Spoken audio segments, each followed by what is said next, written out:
Hello children, this is your multidisciplinary project for class 4th. What do you mean by multidisciplinary? That means the topic related to all subjects. मतलब आपको जो topic दिया गया है आपको हर language में हर subject में उससे रिलेटेड आपको आर्टिकल्स लिखने हैं या जो भी आपको क्वेश्चंस दिए गए हैं उनके आंसर्स आपको लिखने हैं। जैसे अब यहाँ पे हम देखते हैं क्लास 4th के लिए है टॉपिक वाटर। अब इंट्रोडक्शन देखिए क्या बताया है। Water is the main constituent of earth hydrosphere. It is colourless tasteless liquid water covers approximately 70.9% of Earth's surface. Water moves continually through the water cycle of evaporation, condensation and precipitation. This is a simple introduction. Now, what is the use of interdisciplinary approach? How it will help the child to express themselves through various means.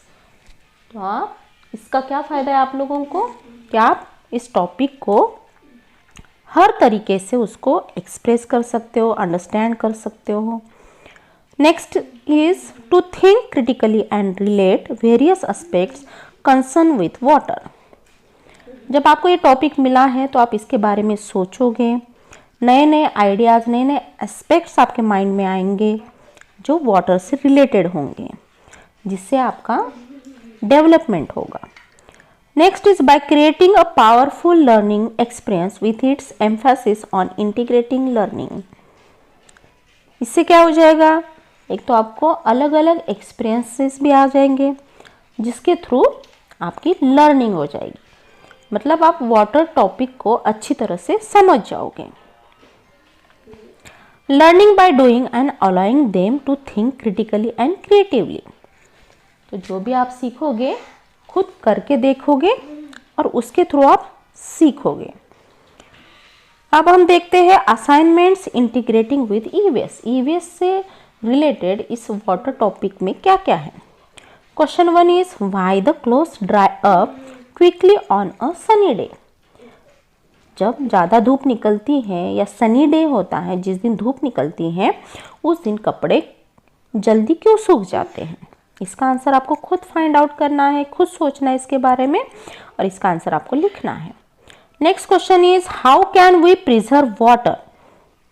हम water को कैसे preserve करके रख सकते हैं, कैसे बचाकर हम रख सकते हैं। तो इसके डिफरेंट आपको अलग अलग वेज ढूंढने हैं, different ways how we preserve the water. Next question is why water is important for us. हमारे लिए वाटर इम्पॉर्टेंट क्यों है, तो ये सब लोग जानते हैं। तो वही जो भी इंफॉर्मेशन या जो भी नॉलेज आपके पास है उसको वर्ड्स में आपको एक्सप्रेस करना है कि वाटर हमारे लिए इम्पॉर्टेंट क्यों है। Now question 4 in which natural phenomena we can see evaporation, condensation and precipitation. ऐसी कौन सी प्रोसेस है जिसमें हम इवेपोरेशन हमें देखने को मिलता है, कंडेंसेशन और प्रेसिपिटेशन हमें देखने को मिलता है। यह हमने क्लास 3rd में देखा था। Next is do a survey in your locality and find the various methods of filtration of water they use to purify the drinking water. तो आपको आसपास के एरिया में देखना है कि वहाँ उनके यहाँ वाटर को फिल्टर करने के कौन से तरीके हैं और कौन से तरीके वो यूज़ करते हैं ड्रिंकिंग वाटर को प्यूरिफाई करने के लिए, क्लीन करने के लिए, फिल्टर करने के लिए। तो वो आपको फाइंड आउट करके यहाँ पे लिखना है। अब हम देखते हैं असाइनमेंट इंटीग्रेटिंग विद इंग्लिश। तो इंग्लिश लैंग्वेज के साथ इस टॉपिक का क्या रिलेशन है, किस तरह से हम इंग्लिश लैंग्वेज में इसको एक्सप्रेस कर सकते हैं। Question 1 is right a small poem on water. आप वाटर पे कोई भी छोटी पोएम लिख सकते हैं, खुद लिख सकते हैं, सेल्फ मेड लिख सकते हैं या फिर कहीं से देख के भी आप लिख सकते हैं, पर वो पोएम वाटर से रिलेटेड होनी चाहिए। Question 2 right 2 rhyming words for water. Water word के लिए 2 राइमिंग वर्ड्स आपको ढूंढने हैं, ठीक है। Next question write any 3 words using water as prefix. Water word को प्रीफिक्स यूज करके आपको क्या करना है, 3 वर्ड्स बनाने हैं। प्रीफिक्स क्या होता है ये आपको आपकी इंग्लिश वाली मैम ने पढ़ाया ही होगा। It right 2 cold and hot drinks made using water. आपको 2 कोल्ड और हॉट ड्रिंक लिखने हैं जिसमें वाटर का यूज होता है। अब हम देखेंगे assignment integrated with maths. Maths से रिलेटेड हम देखते हैं। Question 1 is which unit is use to measure water. Water को मेजर करने के लिए कौन सा यूनिट यूज किया जाता है? तो आपने जग्स एंड मग्स में देखा होगा अपने मैथ्स के टॉपिक में। Next is how many litres of water you drink in a single day. एक दिन में आप कितना लीटर पानी पीते हो, ये आपको यहाँ पे लिखना है। Question 3 is collect the data of rainfall in centimetre in your area. आपके एरिया में जो बारिश होती है तो वो आपको सेंटीमीटर में यहाँ पे लिखना है कि कितनी बारिश हुई। Next is at the following capacities 500 ml plus 500 ml equals to what. ये एडिशन आपको यहाँ पे करनी है। तो इस तरह से आपको मैथ्स का असाइनमेंट करना है। फिर हम देखते हैं असाइनमेंट इंटीग्रेटेड विथ हिंदी। अब हिंदी में क्या क्या है? क्वेश्चन 1 इज पानी के 2 पर्यायवाची शब्द लिखो। तो पानी किसे कहते हैं? ऐसे 2 शब्द आपको, पर्यायवाची शब्द आपको यहाँ पे लिखने हैं, जैसे समानार्थी शब्द है ना। नेक्स्ट है पानी पर कविता लिखो। पानी पर कोई भी कविता आप लिख सकते हो हिंदी में। फिर नीचे दिए गए हुए वाक्यों में से ऐसे वाक्य रेखांकित करो जिसमें पानी की आवश्यकता होती है। अब नीचे कुछ सेंटेंसेस दिए गए, वाक्य दिए गए हैं, उन वाक्यों के नीचे आपको अंडरलाइन करना है, रेखांकित करना है जिसमें पानी की ज़रूरत होती है, जैसे कपड़े धोना, गाड़ी चलाना, खाना बनाना, लिखना, सोना। इनमें से आपको वो वाक्य ढूंढने हैं और उसके नीचे आपको रेखांकित करना है। अब हम देखेंगे assignment integrated with moral education. Question 1 is why is water important and how can we save water. पानी हमारे लिए क्यों इम्पोर्टेंट है और हम किस तरह से पानी को बचा सकते हैं। Next is when you wake up and found that there is no water then what will you do.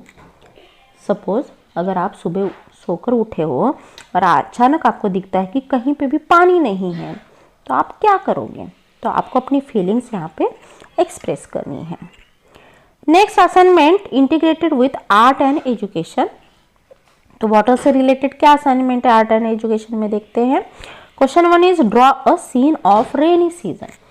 Rainy season का सीन आपको ड्रॉ करना है और उसमें कलर करना है। Question 2 is draw a rainbow and colour it. Rainbow आपको draw करना है और उसमें कलर करना है। और आपको याद रखना है कि ये जो प्रोजेक्ट है, ये मल्टीडिसिप्लिनरी का प्रोजेक्ट, आपको एक सेपरेट फाइल बनानी है और हर एक सब्जेक्ट का आपको सेपरेट A4 शीट पे ये असाइनमेंट करना है। और आपको उस प्रोजेक्ट में मेंशन भी करना है कि जो ये वर्क है ये कौन से सब्जेक्ट का है। अगर आपने सबसे पहले समझो हिंदी का किया है तो आप एक पेज पे हिंदी ऐसे मेंशन करोगे और फिर उसके बाद हिंदी से रिलेटेड असाइनमेंट उसमें आप रखोगे। उसके बाद फिर समझो आपने किया मैथ्स का, तो आप फिर मैथ्स से रिलेटेड असाइनमेंट वहाँ रखोगे। थर्ड, अगर समझो आपने किया EVS, तो आप पहले तो टॉपिक लिखोगे EVS, उसका एक सेपरेट पेज बनाओगे, उसको अच्छे से डेकोरेट करोगे, लिखोगे EVS, मेंशन करोगे, फिर EVS से रिलेटेड वर्क आप उसमें अपने प्रोजेक्ट में लगाओगे। इसी तरह से आपको सारे सब्जेक्ट का कंप्लीट करना है। और जितना आप अच्छे से प्रेजेंट करोगे और आपके जो आंसर आपने लिखे हैं वो जितने परफेक्ट होंगे उसके हिसाब से आपको नंबर मिलेंगे। तो आप अपना प्रेजेंटेशन भी सही लिखिए और आंसर्स भी आप जो लिखोगे वो एकदम करेक्ट लिखिए।